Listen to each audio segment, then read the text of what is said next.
I heard you got a job at a food company, but then you got fired. You probably did something unnecessary and got disliked. You meddlesome jerk. I reconnected with a female classmate, Sophia, at the office. Due to past troubles, she completely despised me, Ethan. Because of that, she mocked me with such remarks. However, when I revealed my true identity to her, Sophia seemed taken aback. My name is Ethan. I'm just an ordinary guy, but I take pride in one thing. That is, my grandfather's long-established butcher shop. It's a small, yet renowned store that has been in business for generations and has even been featured on TV. The shop is located in a shopping district. Due to a large shopping mall opening nearby, customer traffic has significantly declined, leading to the closure of many other stores. However, my grandfather's store has continued to thrive without a decrease in customers.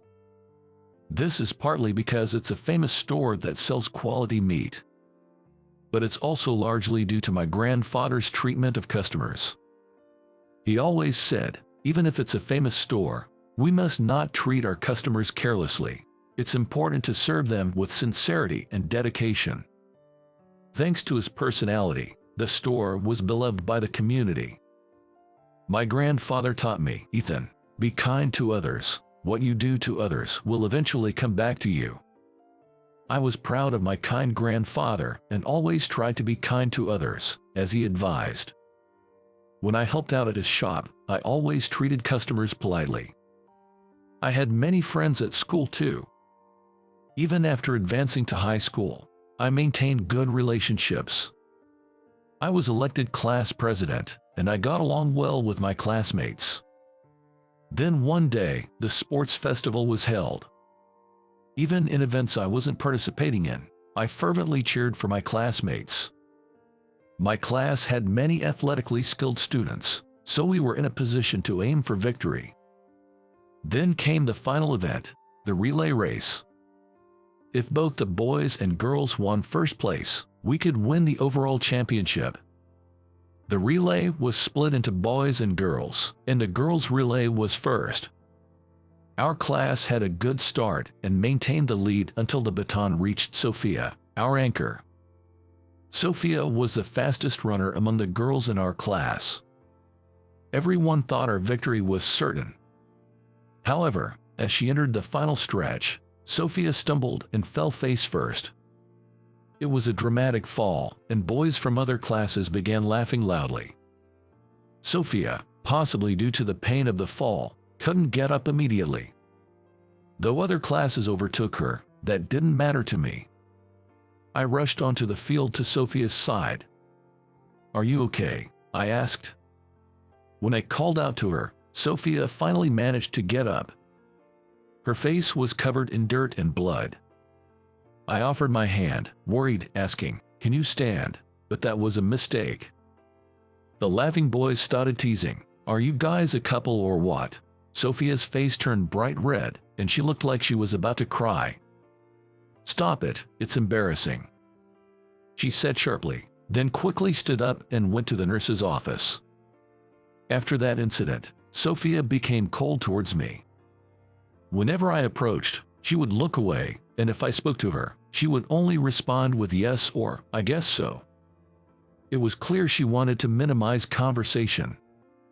I was shocked, but I realized that my impulsive action had led to her being ridiculed more in front of the entire school. In fact, when I think about it, there was no need for me to go to her aid since the nurse was present. I regretted not acting more calmly, I reflected. Worse yet, Sophia had been a regular at my grandfather's butcher shop since she was little. She seemed to love the shop's signature beef sandwiches, buying them every time she visited. Occasionally, I would personally hand her the sandwiches. Even after the sports festival incident, Sophia kept visiting the shop, but I avoided meeting her face to face because it felt awkward. In the end, our relationship never mended, and we graduated from high school. Sophia went on to university, and I had a job lined up. I thought we would never meet again and that reconciliation was impossible. While high school was enjoyable, this remained a lingering regret. But I couldn't wallow in it forever. As a working adult, I decided to shift my focus and work hard. The company I joined was in the food industry. I became interested in working with food due to my grandfather's influence. As I dedicated myself to work, I began to dream of starting my own food company. However, starting a business right away was challenging, so I gained experience at the company I joined and saved money. Eventually, I established my company, focusing on meat products. It was a collaboration with my grandfather's shop. The products sold reasonably well, and my small company became stable. My grandfather was happy to work with his grandson. When I think about working with Ethan, it's something I never imagined. Living long has its perks, he said. When he said that, I felt good about having started my own company. Years after establishing it, one morning, I was cleaning the office. This was part of my daily routine. Indeed, the company now has more employees, but when it was just starting, there were only a few of us, so I had to do the cleaning myself. I continue cleaning to this day, so as not to forget the hardships of the early days. I wanted to do something directly for my employees. Normally, I finish before the staff arrive, but on this day, maybe because I was feeling down, it took longer than usual. As I was hurrying to finish the floor cleaning, someone entered the office. "Good morning," I said, but seeing the person's face made me feel even more disheartened. It was Sophia. Indeed, she was the reason for my heavy mood. I never thought I'd meet her again, but by some twist of fate, Sophia had transferred to my company. When I saw her resume among the applicants for a mid-career position, I was surprised. However, Sophia was the kind of talent our company was looking for, and there was a strong internal desire to hire her. I agreed with this decision, not letting our past issues influence the professional choice. Still, I wondered if Sophia knew I was the president. She seemed surprised to see me in the office. "Ethan, is that you? Why are you here?" "Oh, I work here." Sophia clearly didn't know I was here. In fact, if she had known, she probably wouldn't have applied. I didn't participate in the interview, so there was no chance for us to meet earlier. Sophia was staring intently at the cleaning tools I was holding. "Hey, janitor, I heard you got a job at a food company, but you got fired. You probably did something unnecessary and got disliked. You meddlesome jerk." Sophia began to rant, her face turning red with anger. She was misunderstanding the situation. Since we were going to work together, I thought it best to clarify my position, so I spoke up. "I'm not a janitor. I'm the founder and president of this company. I left my previous job to start this one. I wasn't fired." As I showed her my employee badge, Sophia's mouth hung open in shock. Embarrassed, her face grew even redder. Then, she snorted and turned away, walking off somewhere. I worried that Sophia might impulsively quit the company out of frustration, but fortunately, she wasn't that childish. Sophia was competent at her work and quickly became a significant asset to the company. Many other employees agreed that hiring her was the right decision. However, she continued to be cold towards me. She acted normally in front of others, but when we were alone, she treated me coldly, just like in high school. I wanted to apologize for the past, but her aura of not wanting to talk made it hard to bring up. I realized that human grudges don't easily fade, leading to some disheartening days. About 3 weeks after Sophia joined the company, I was approached by a female employee named Amber. Amber had joined the company at the same time as Sophia. She said she had some work-related concerns and wanted to discuss them over dinner. Such requests happened a few times a year. Due to the small size of the company, the distance between employees and the president was close, creating a good atmosphere. This was also a charm of my company. Of course, the relationship with Amber was strictly professional. There were no underlying motives. After work, we went to an Italian restaurant. Ember mentioned she was having trouble with a difficult client she was currently handling. This client was known for being challenging and had really liked Amber's predecessor. They had put up quite a fuss when informed of the change in representative. Although they were eventually persuaded, it seemed the issue was still lingering. I shared insights on the client's personality and tips on how to build a good rapport with them. Having dealt with them since the founding of the company, I knew the best approach. Ember probably heard about this and came to me for advice. I remember the previous rep also took time to build a relationship, so if you're careful and polite, it should be fine, I said. When I assured her like that, Ember seemed relieved, and the dinner meeting ended smoothly. After parting ways with Ember, I was walking home. Then, a woman approached from the opposite direction. At first, I thought she was just another office worker, but upon closer inspection, it was Sophia. Despite our poor relationship, we seemed to run into each other quite often. She frowned as if thinking, "Not him again," when she noticed me. I was about to pass by without saying anything when, surprisingly, Sophia spoke to me. "I walk this way home every day but have never seen you, Ethan. Why are you using this road today?" I was a bit taken aback by her lengthy question, but explained that I had been to dinner with Ember. Of course, I clarified it was a work-related meeting. However, the more I explained, the more upset Sophia seemed to get. Finally, she just said and briskly walked past me. I couldn't quite understand why she was so angry, but I figured she must dislike everything about me. A week later, a welcome party was held for Sophia and Ember. The atmosphere was calm and the event proceeded smoothly. With alcohol flowing, everyone was having a good time. Sophia didn't speak to me but seemed to enjoy herself. The welcome party ended smoothly, and everyone left the restaurant to head home. I too was walking towards my house. When suddenly, a cheerful voice called from behind, "Hey, wait up." Turning around, I saw Sophia running towards me, smiling broadly. I wondered if Sophia had come just to make a sarcastic remark, but she was smiling cheerfully. Her smile was completely free of malice. Even though she was drunk, I had never seen such a bright expression on Sophia's face. I wondered what was going on. When Sophia caught up with me, she fell into step beside me and looked a bit sad. "Your expression looks gloomy. Do you really dislike being with me that much?" No, it's not like that." I stuttered in denial, and Sophia's face brightened up. "That's good then. I've liked you, Ethan, since middle school. I'm glad you don't hate me. Liked me since middle school." Contrasting with the joyful Sophia, my mind was in complete disarray. Sophia doesn't hate me. It was hard to believe. "No way, are you serious?" "It's true. Even back in school, it was my dream to walk home just like this with you." Sophia walked beside me with a light, almost skipping step. I took a deep breath, trying to stay calm. Surely, she was just joking because she was drunk.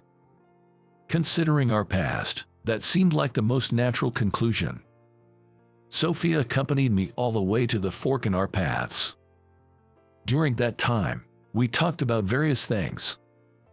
We discussed family matters and her recently adopted cat, although her conversation topics jumped around a bit, likely due to being tipsy. There were no sarcastic or negative remarks towards me. I had never seen this side of Sophia before. Though bewildered, I found the conversation more enjoyable than I expected. When we parted, I even felt a bit regretful. I wished we could have spent more time together. Sophia said, "Sad to leave, but bye for now," waving her hands energetically as she headed home. How great it would be if she were always this approachable. The next day, waking up, I remembered the previous evening. Despite what had happened, I wondered how I should interact with Sophia now. I was already struggling with our interactions, and her confession made things even more awkward. But I couldn't use this as an excuse to skip work, so I went to the office as usual. Fortunately, I had plenty of work that day that kept me confined to my office, so I didn't see Sophia in the morning. At lunchtime, I waited a bit later than usual to go out, hoping to avoid meeting her. Our employees usually go out for lunch right away. I thought Sophia would have already left by then, so I could avoid her. Yet, as soon as I stepped into the hallway, I bumped into her. She might have been thinking the same thing. Sophia looked puzzled. And I probably had the same expression. We stood in silence for a moment, but Sophia's face gradually turned red. "Do you remember what I said last night?" she asked in a soft voice. It seemed Sophia remembered the evening as well. "Yes, I remember." When I answered, Sophia fell silent again. She was looking down, fidgeting. Maybe she was embarrassed about saying something strange. I was about to say, "You were probably just joking because you were drunk. Don't worry about it." But Sophia spoke up before I could. Would you like to go out for dinner tonight? There's something I really want to talk about," she said. Sophia looked like she had made up her mind about something. Her earnestness was evident, so I agreed. After work, we met at the company entrance and headed to a restaurant. Sophia remained silent for a long time. I thought about initiating a conversation but felt it might only lead to an awkward atmosphere, so I stayed quiet too. The conversation turned serious only after the food was served. Sophia, looking determined, looked at me and said, "It's not a joke. I really do like you, Ethan." Her eyes showed sincerity. She wasn't drunk, and I could tell she wasn't lying, but I was still surprised. "Really?" "Yes, really. I started liking you back in middle school, when I saw how politely you served customers at your grandfather's shop. I loved the way you kindly handed me the sandwiches." I have known Sophia since we were kids, but I never realized she felt that way. I was so happy when I found out we would be attending the same high school. I had always wanted to confess my feelings to you, and I decided I would do it after the sports festival. I thought if I did well in a relay race, maybe you would notice me, but you know what happened. Yeah, you fell. It was so embarrassing to fall face first in front of the whole school. I was happy you came to help, but I was mortified that the guy I liked saw me in such a messy state, and then being laughed at by the boys. I just lost it and snapped at you. I'm sorry." Sophia shook her head in apology. I decided to accept her apology. It was a relief to know she wasn't angry. Sophia continued, "I've been looking for a chance to apologize, but I was too shy and embarrassed to even talk to you properly.